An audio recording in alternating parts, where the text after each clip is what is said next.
Karthik Deepa serial July 22 இன்றைக்கான எபிசோடுக்கான ஒரு promo தாங்க இந்த வீடியோவில் நம்ம இன்றைக்கி பார்க்க போகிறோம். எபிசோடை ஸ்டார்ட் பண்ணுறதுக்கு முன்னாடி இந்த வீடியோவை மறக்காமல் லைக் பண்ணிக்கோங்க. உங்களுடைய ஒவ்வொரு லைக்ஸும் தொடர்ந்து வீடியோ போடுறதுக்கு எங்களுக்கு கொஞ்சம் இன்ட்ரெஸ்டிங்காகவும் என்கரேஜிங்காகவும் இருக்கும். எபிசோடு எப்படி ஸ்டார்ட் ஆகுதுன்னா, ஃபஸ்ட்டு கார்த்தியை காமிக்கிறாங்க. கார்த்தி வந்துட்டு அந்த வெங்கையாட்டை கேட்குறாரு. அப்போ வெங்கையா சொல்கிறாரு, சார் நான் உங்ககிட்ட ஃபோன் அடித்து சொன்னது உண்மைதான், நான் பார்த்தது ரம்யா மேடம் தான் அப்படின்னு. அப்போ கார்த்தி ஃபோட்டோவை எடுத்து காமிச்சு இந்த ரம்யாவான்னு சொல்லுங்கள் அப்படின்னு கேட்க, அப்போ வெங்கையா சொல்கிறாரு, இல்லை சார் நான் பார்த்தது இந்த ரம்யா இல்லை, அவங்க பேர் ரம்யா நம்பீசனா, அவங்க ரொம்ப மாடர்னாக இருந்தாங்க, அவங்க தான் அந்த இடத்த வாடகைக்கு கேட்டாங்க அப்படின்னு. இது கேட்டதோட கார்த்தியும் சரி ஓகே, நான் இந்த ரம்யாவான்னு கேட்குறதுக்காக தான் வந்தேன், அவங்கள நீங்கள் மறுபடியும் மீட் பண்ணுவீங்களா அப்படின்னு. அதுக்கு அவர் சொல்கிறாரு, இல்லை சார் மறுபடியும் மீட் பண்ணுறதுக்கு வாய்ப்பே கிடையாது, ஏன்னா அவங்க யாருன்னு எனக்கு தெரியாது, பொசுக்குன்னு வாடகைக்கு வேணும் அப்படின்னு கேட்டாங்க ஒரு 3 நாளைக்கு. நானும் சரின்னு சொல்லிவிட்டு ஒரு 50,000 பணத்தை வாங்கிக்கிட்டேன். அதுக்கப்புறம் அவங்கள நான் பார்க்கவே இல்லை. அவங்க சொன்ன 3 நாள் வரைக்கும் அந்த இடத்துல இது மாதிரி ஒரு ஆசிரமத்தை வச்சுருந்தாங்க. அதுக்கப்புறம் அந்த குறிச்சி போனதோட அந்த இடத்துக்கு யாரும் வரவும் இல்லை, அதோட நானே விட்டுட்டேன் சார் அப்படின்னு. அப்போ கார்த்தியும் சரி ஓகே அப்படின்னு சொல்லிட்டு அந்த இடத்துலேருந்து போகிறாரு. அப்போ ரம்யா நேராக வெங்கையாவுக்கு கால் பண்ணி என்னாச்சு அப்படின்னு கேட்க, அப்போ வெங்கையா சொல்கிறாரு, மேடம் நீங்கள் சொன்ன மாதிரி அந்த கார்த்தி தேடி வந்தான், அப்போ நீங்கள் சொன்ன மாதிரியே நான் சொல்லிட்டேன் அப்படின்னு. இது கேட்டதோட ரம்யா சொல்கிறாங்க, சரி ஓகே மறுபடியும் அவன் கேட்டான் அதே பேரை சொல்லு அப்படின்னு. அப்போ வெங்கையா சொல்கிறாரு, மேடம் ஒருவேளை அந்த ரம்யா நம்பீசன் வந்துட்டா என்ன பண்ணுறது அப்படின்னு. அப்போ ரம்யா சொல்கிறாங்க, அப்படின்னு ஒரு ஆளே கிடையாது, அப்புறம் எப்படி கார்த்தி தேடுவான் அப்படின்னு. இதை கேட்டதோட வெங்கையாவும் சரிங்க மேடம் அப்படின்னு சொல்லிட்டு அந்த இடத்துலேருந்து நேராக அவர் வீட்டுக்கு போகிறாரு. இன்னொரு பக்கம் கார்த்தி நேராக வீட்டுக்கு வராரு. அப்போ கார்த்தி நினைக்கிறாரு, ரம்யா நம்பீசன்னா யாராக இருக்கும் அப்படின்னு கார்த்திக்கு ஒரே சந்தேகம். இன்னொரு பக்கம் நம்ம தீபாவும் மீனாட்சியும் பேசிக்கிட்டு இருக்காங்க. அபிராமி சொல்கிறாங்க, தீபா கோயிலுக்கு போயிட்டு வரலாம்னு நினச்சேன், நீனும் வரியா அப்படின்னு.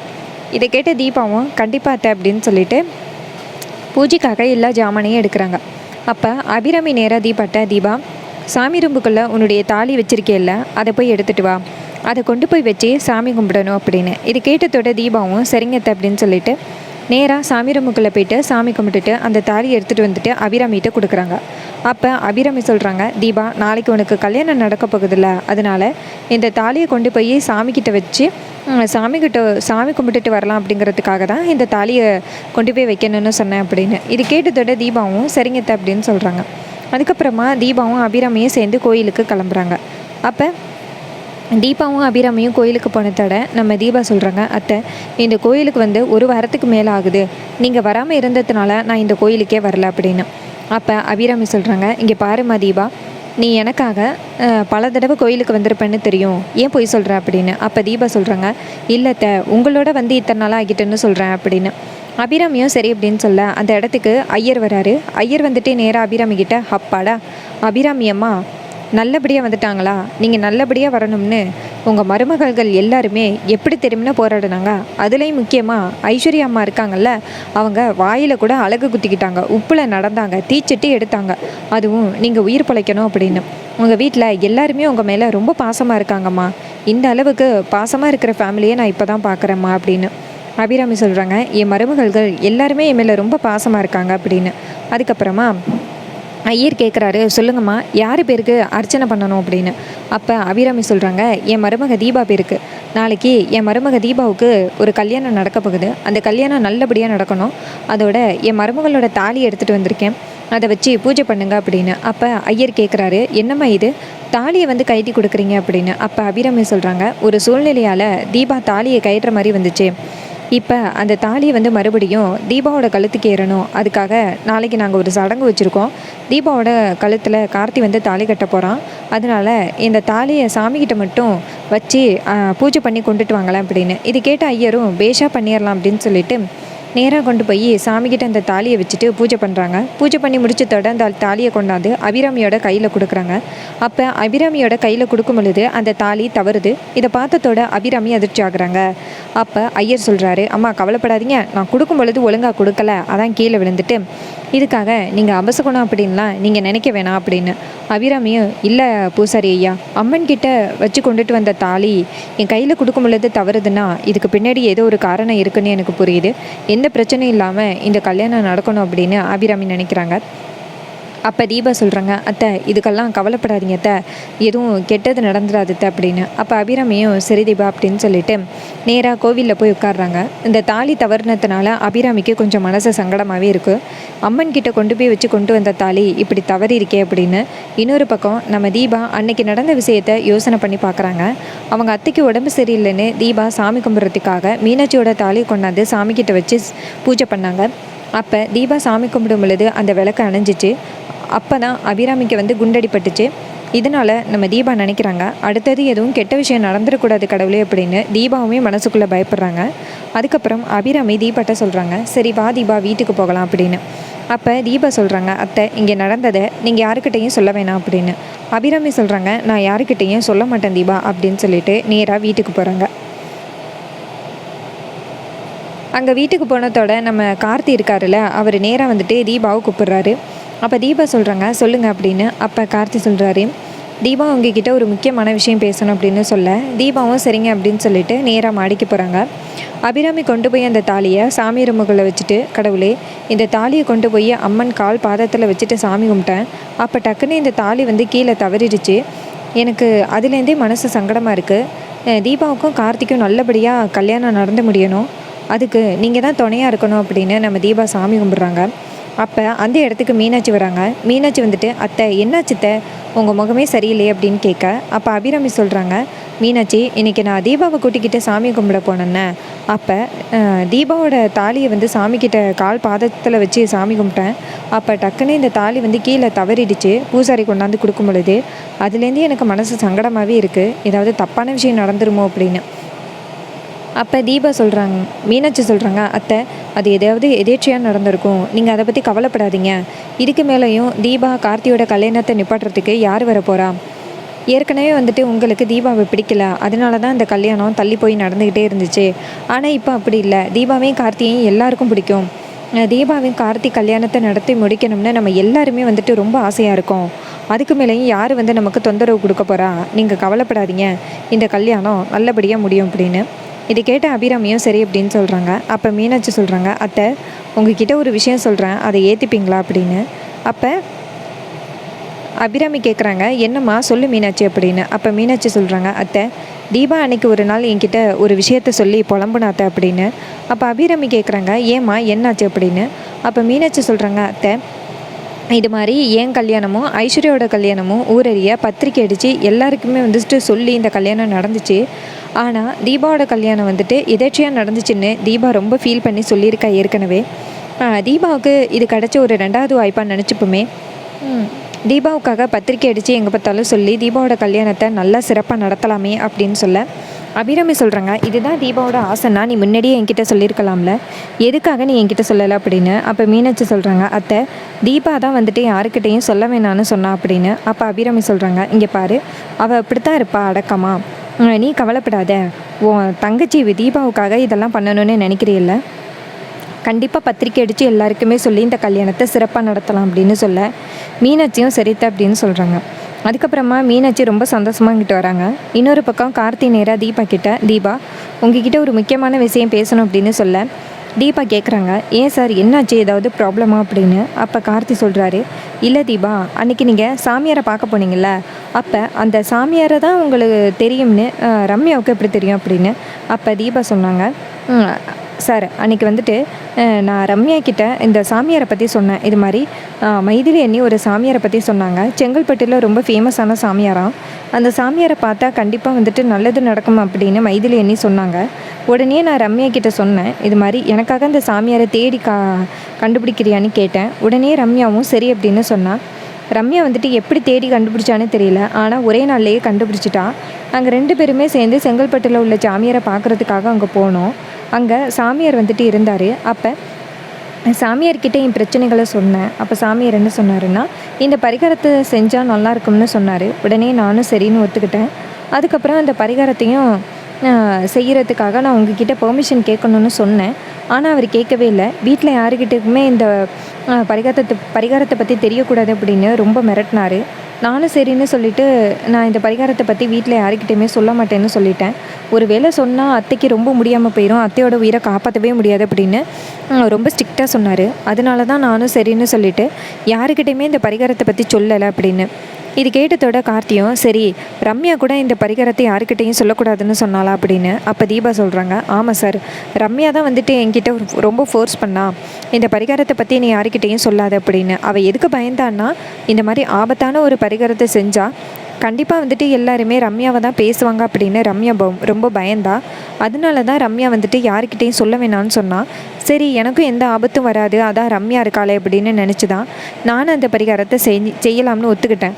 அதுக்கப்புறம் ரம்யா வந்துட்டு இந்த பரிகாரத்தை செய்கிறதுனால உன் உயிருக்கு ஏதாவது ஆபத்தாயிட்டுன்னா வீட்டில் உள்ள எல்லாருமே என் மேலே தானே பழி போடுவாங்க அப்படின்னு கேட்டால். உடனே நானும் சரி ஓகே உன்னை காம்ப்ரமைஸ் பண்ணுறதுக்காக ஒரு வீடியோ அனுப்புகிறேன் அப்படின்ட்டு அந்த வீடியோவை அனுப்பிவிட்டேன். எனக்கு ஏதாவது ஆச்சுன்னா அது பொறுப்பு நான் மட்டும்தான் அப்படின்னு அனுப்பிவிட்டேன். ஸோ ரம்யாவும் அதை பார்த்த பிறகு தான் எனக்கு ஹெல்ப் பண்ணுறேன்னு முடிவு பண்ணால் நான் கோயிலுக்கு வர சொன்னேன். கோயிலுக்கு வந்த பிறகு என்னை ஒரு பெண் சாமியார் கூட்டிகிட்டு போனாங்க ஒரு மலைக்கு. அங்கே போயிட்டு என் கையில் வந்து ஒரு கயிறை கட்டி விட்டாங்க. அதுக்கப்புறம் துளி அளவு கூட என்ன நடந்துச்சுன்னே எனக்கு ஞாபகம் இல்லை சார் அப்படின்னு. அப்போ கார்த்தி சொல்கிறாரு, இடையில ஏதாவது நடந்துச்சுன்னா கூட உனக்கு ஞாபகம் இருக்கா இல்லையா அப்படின்னு. அப்போ தீபா சொல்கிறாங்க, எனக்கு எதுவுமே ஞாபகம் இல்லை சார், அங்கே என்ன நடந்துச்சுன்னே எனக்கு ஒன்றுமே புரியல அப்படின்னு. அப்போ கார்த்தி சொல்கிறாரு, சரி தீபா நான் பார்த்துக்கிறேன் அப்படின்னு. அதுக்கப்புறமா நம்ம தீபா வந்துட்டு கார்த்திக் கிட்ட சொல்கிறாங்க, ஏன் கார்த்திக் சார் ரம்யா மேலே உங்களுக்கு நம்பிக்கை இல்லையா அப்படின்னு. அப்போ கார்த்தி சொல்கிறாரு, இல்லை தீபா அந்த இடத்த யார் வந்துட்டு வாடகைக்கு வாங்கினாங்க அப்படின்னு நான் கேட்டேன் வெங்கையாட்ட. அப்போ வெங்கையா என்ன சொன்னாருன்னா ரம்யா தான் அந்த இடத்த வாடகைக்கு வாங்கினாங்கன்னு சொன்னாங்க. அதுக்கப்புறம் டீட்டெயிலாக விசாரிக்கும் பொழுது தான் வேறு யாரோ ரம்யா நம்பீசன்னு சொல்கிறாரு. எனக்கு என்னமோ அவர் நான் போன பிறகு மாற்றி சொல்கிறாரோ அப்படின்னு ஒரு சந்தேகமாக இருக்குது. எப்படியா இருந்தாலும் அவரை நேரடியாக பார்த்தா தான் தெரியும்னு போயிட்டு நேரடியாகவும் கேட்டேன். அவர் ரம்யா நம்பீசன் அப்படின்னு சொல்லி என்கிட்ட பொய் சொல்கிற மாதிரியே இருக்குது தீபா, இதுக்கு பின்னாடி பெரிய உண்மை மறைஞ்சிக்கிட்டு இருக்கு அப்படின்னு. அப்போ தீபா சொல்கிறாங்க, சார் எதுவாக இருந்தாலும் ரம்யா வந்துட்டு யாரோ சிக்க வைக்கிறதுக்காக தான் இப்படி பண்ணிக்கிட்டு இருக்காங்க, மற்றபடி ரம்யா மேலே எந்த தப்பும் இல்லை சார் அப்படின்னு. கார்த்தியும் சரி தீபா அப்படின்னு சொல்கிறாங்க. அதுக்கப்புறமா கார்த்தி வந்துட்டு நேராக தீபாட்ட, சரி தீபா எனக்கு ஒரு முக்கியமான வேலையாக இருக்குது நான் போயிட்டு வரேன் அப்படின்னு சொல்ல.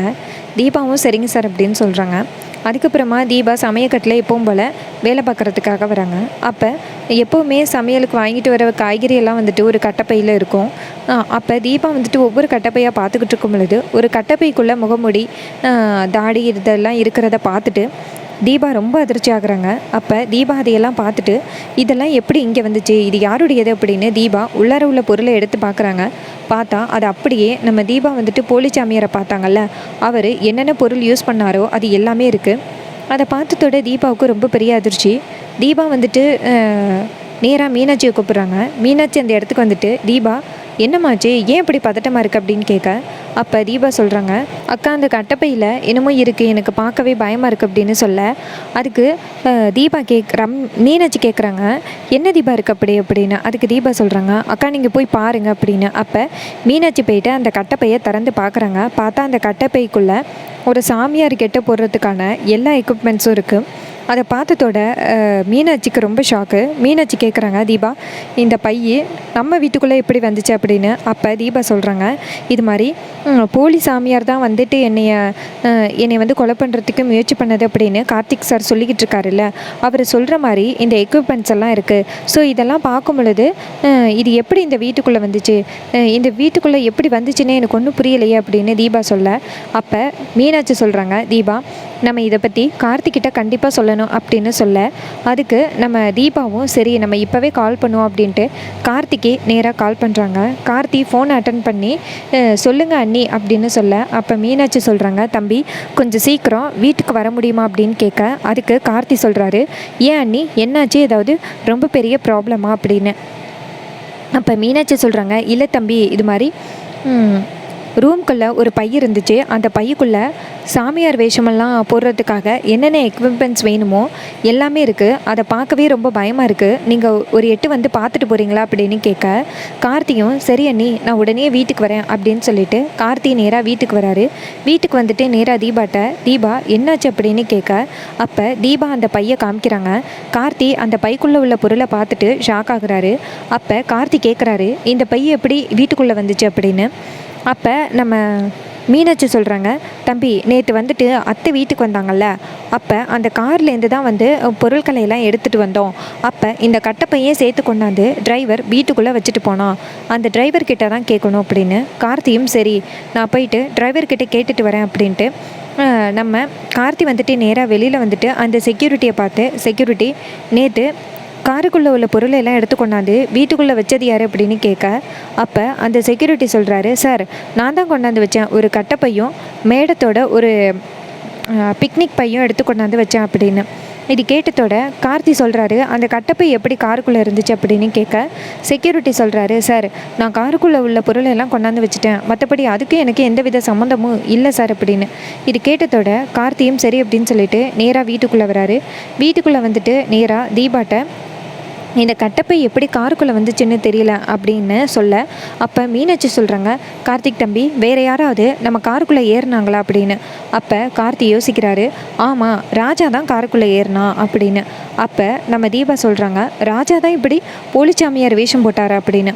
அப்போ கார்த்தி சொல்கிறாரு, சேச்சா வாய்ப்பே இல்லை, ராஜா ஃபுல் அண்ட் ஃபுல் என் கூட தானே இருந்தான், அதனால் கண்டிப்பாக அவன் சாமியார் வேஷம் போட்டுருக்கிறதுக்கு வாய்ப்பே இல்லை, இது வேறு யாரோ பண்ணியிருக்காங்க அப்படின்னு சொல்ல, தீபா சொல்கிறாங்க, சரி நீங்கள் ராஜாவை வீட்டுக்கு கூப்பிடுங்க சார், இதுக்கு பின்னாடி கண்டிப்பாக ஏதோ ஒரு காரணம் இருக்குதுன்னு சொல்ல, கார்த்தியும் சரி தீபா அப்படின்னு சொல்லிட்டு நேராக ராஜாவுக்கு கால் பண்ணுறாங்க. அப்போ ராஜா கேட்குறாரு, சொல்லு கார்த்தி என்னாச்சு நண்பா அப்படின்னு கேட்க, கார்த்தி சொல்கிறாரு, ராஜா நீ அன்னைக்கு என் காரில் ஒரு கட்டப்பையை கொண்டாந்து வச்சியே, அதை எடுத்துகிட்டு போனியா இல்லையா அப்படின்னு. அப்போ ராஜா சொல்கிறாரு, கார்த்தி நான் அன்றைக்கே உங்ககிட்ட சொல்லணும்னு நினச்சேன், இது மாதிரி நான் ஒரு சட்டையும் 2 ஃபேண்ட்டும் வச்சுருந்தேன், அது தையக்கடைக்கு கொண்டுட்டு போயிட்டுருந்தேன், அப்போ தான் ஒரு லூசு பையன் என் மேலே இடிச்சிட்டு போயிட்டான்.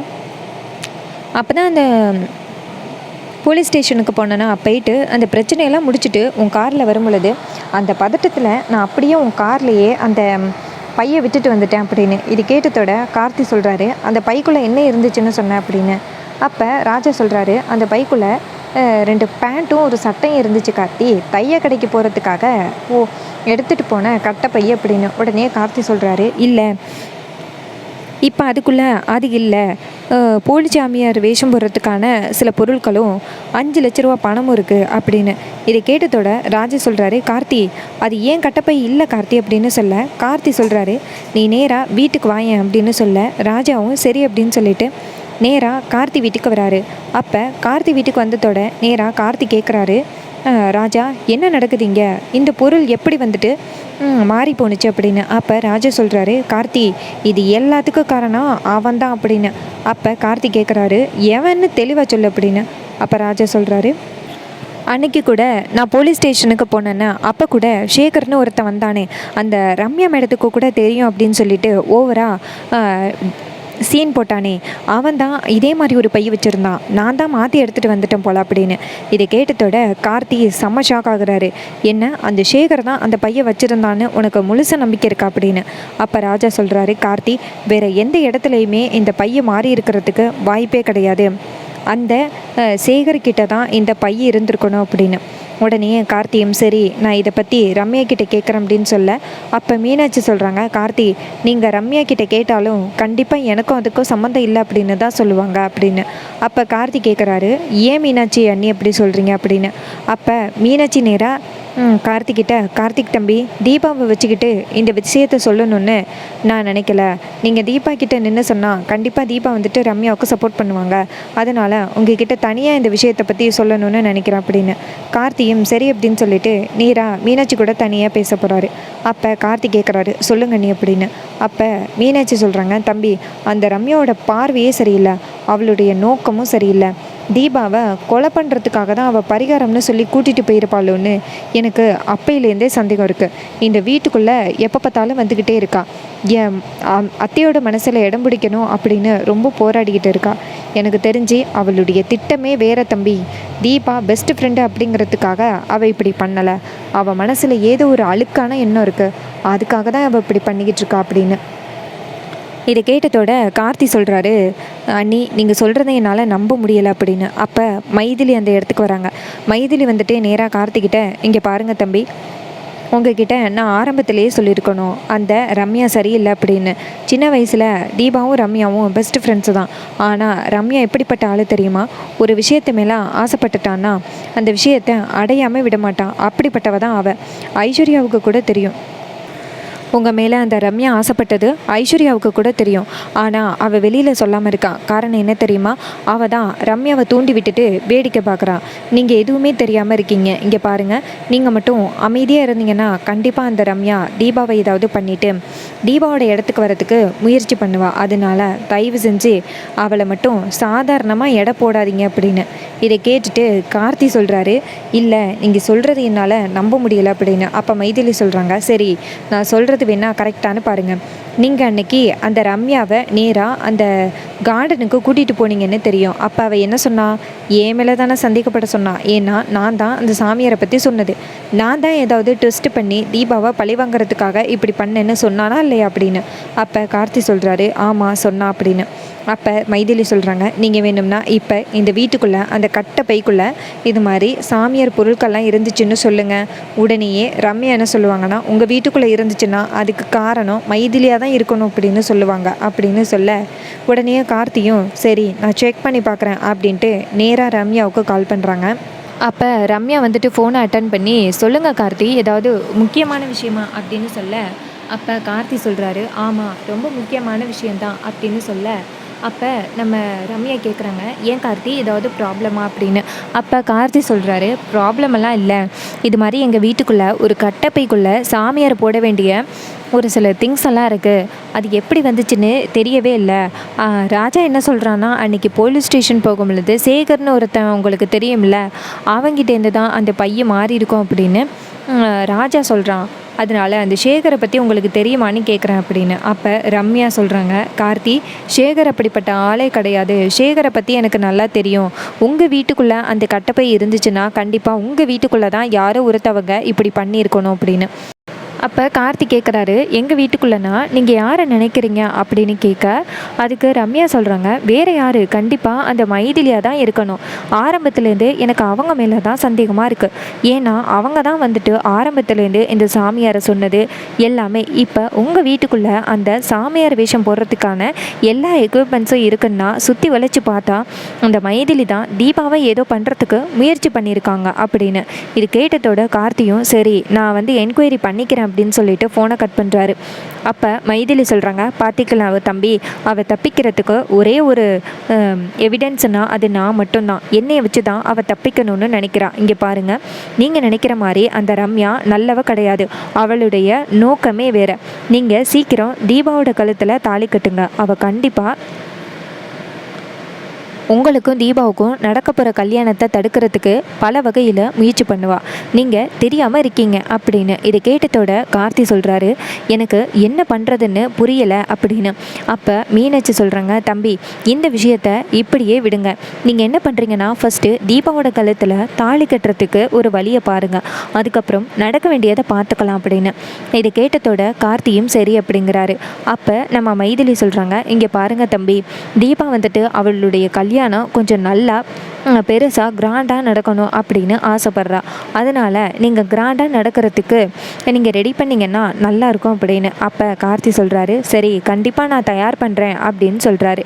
அப்போ மீனாட்சி சொல்கிறாங்க, தம்பி அந்த ரம்யா விஷயத்தை இப்போதைக்கு விட்டுருங்க.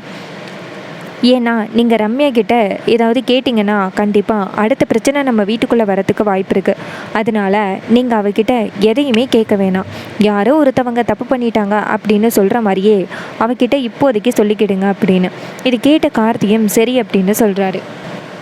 அதுக்கப்புறமா சீனசி பண்ணி நம்ம தீபாவை காமிக்கிறாங்க. தீபா கேட்குறாங்க மீனாட்சி கிட்ட, என்ன அவரை கூட்டிகிட்டு போயிட்டு என்னமோ தனியாக சொல்லிக்கிட்டு இருந்தீங்களே, கண்டிப்பாக நீங்கள் ரம்யாவை பற்றி தான் தப்பாக சொல்லிக்கிட்டு இருப்பீங்கன்னு எனக்கு தெரியும் அப்படின்னு. அப்போ மீனாட்சி சொல்கிறாங்க, அடியே தீபா, நீ வேணும்னா ரொம்ப நல்லவளாக இருக்கலாம், ஆனால் நாங்கள் அப்படி கிடையாது. அந்த ரம்யா எப்பேற்பட்ட ஆளுன்னு எங்களுக்கு தெரியும். நீ வேணா இன்னசென்ட்டாக இருந்துக்கோமா அப்படின்னு சொல்லிட்டு அந்த இடத்துலேருந்து போகிறாங்க. அப்போ நம்ம கார்த்தி வராரு. கார்த்தி வந்துட்டு தீபாட்ட சொல்கிறாரு, தீபா இது சாதாரண கட்டப்பை தான், இதை பற்றி நீங்கள் ரொம்ப ஸ்ட்ரெஸ் ஆக வேணாம் அப்படின்னு. அப்போ தீபா சொல்கிறாங்க, இல்லை சார், இந்த கட்டப்பையில் உள்ள பொருளெல்லாம் பார்க்கும் பொழுது அந்த சாமியார் போட்டிருந்தாருல அப்படியே அந்த பொருள் மாதிரியே இருந்துச்சு. கண்டிப்பாக ஏதோ ஒரு சம்மதம் இருக்குது சார் அப்படின்னு சொல்ல, அப்போ கார்த்தி சொல்கிறாரு, இங்கே பாரு தீபா, அப்படி எதுவும் இருக்காது, நீ இப்போதைக்கு இதை பற்றி யோசிக்க வேணாம், நம்ம 2 பேருக்கும் நாளைக்கு கல்யாணம், அதை பற்றி மட்டும் யோசி அப்படின்னு. இது கேட்ட தீபாவும் சரி அப்படின்னு சொல்கிறாங்க.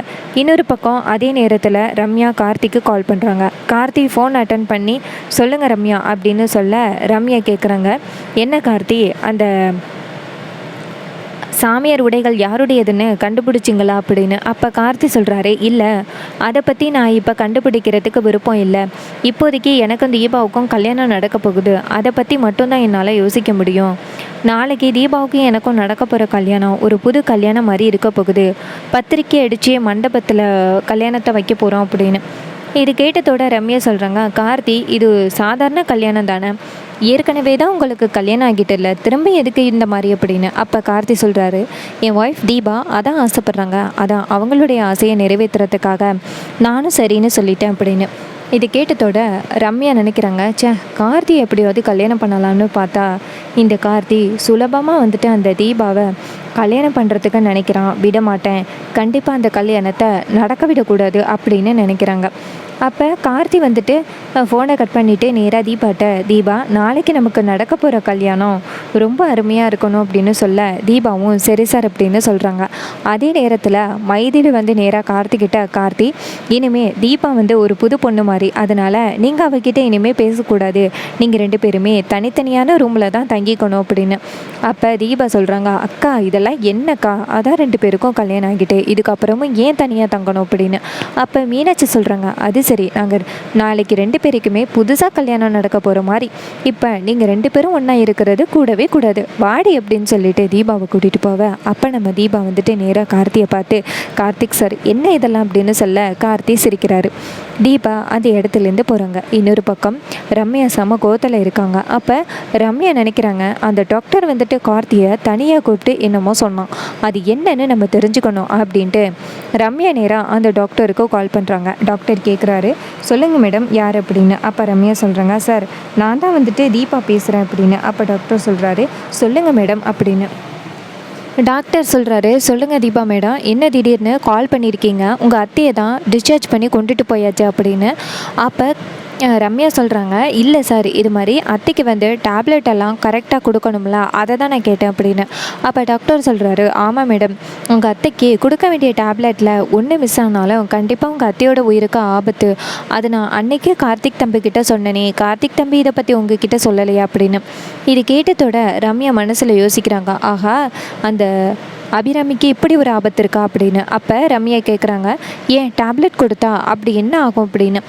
அப்போ டாக்டர் சொல்கிறாங்க, இங்கே பாருங்கள், குண்டடி பட்டத்தினால மூளைக்கு போகிற நரம்பில் ஒரு சின்ன பிரச்சனை இருக்குது அபிராமிக்கு, இதனால் அவங்க உயிருக்கு எப்போ வேணும்னாலும் ஆபத்து வரும், அதனால தான் நான் சொல்கிறேன் அப்படின்னு. இது கேட்டதோட கார்த்தியும் ரம்யாவும் சரிங்க சார் நான் பார்த்துக்கிறேன் அப்படின்னு சொல்லிட்டு ஃபோனை கட் பண்ணுறாங்க.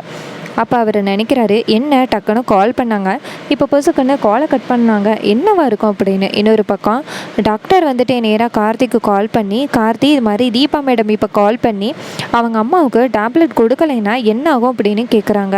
அவங்க கேட்குறது எனக்கு பிடிக்கவே இல்லை அப்படின்னு. இது கேட்டதோட கார்த்தி சொல்கிறாரு, தீபா வந்து ஏன் கூட தான் இருக்காங்க, இப்போ ஒன்றும் தீபா உங்களுக்கு கால் பண்ணவே இல்லையே அப்படின்னு.